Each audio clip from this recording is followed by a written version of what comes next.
Sa laing balita, ning ikaduhang death anniversary ni Unido Bohol Mayor Gisela Boniel, pamilya ug mga suod nga higala na nawagan nga mapadali ang paghatag og hustisya sa kamatayon sa mayor. Aniya ang report. Sa yuganihang buntag, mipahigayon og prayer service, candle lighting ug floral offering sa kadagatan haduol sa Caubian Islet sa Ulango Island ang mga kabanay ug suod nga mga higala ni Unido Bohol Mayor Gisela Boniel. Bisan ubos sa Witness Protection Program, mitambong sa kalihukan ang suod niyang higala kinsa mo'y saksi sa kidnapping case nga si Angela Layson.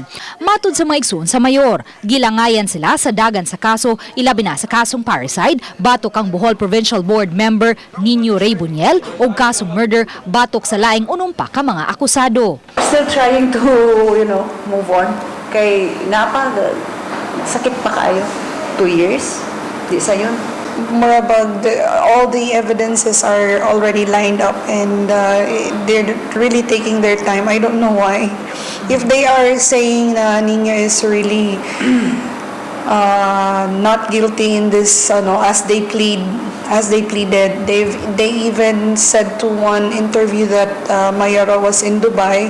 So proof of life. Ingon usab ni ini ang pamahayag ni Attorney Amando Vergel Ligutan, private prosecutor. Uban sa Lapu-Lapu City Prosecutor, gihimo nila ang tanan aron mapadali ang kaso batok sa mga akusado. It's not actually the fault of the prosecution that the case has been dragging on for 2 years now. We have always been ready with our evidence.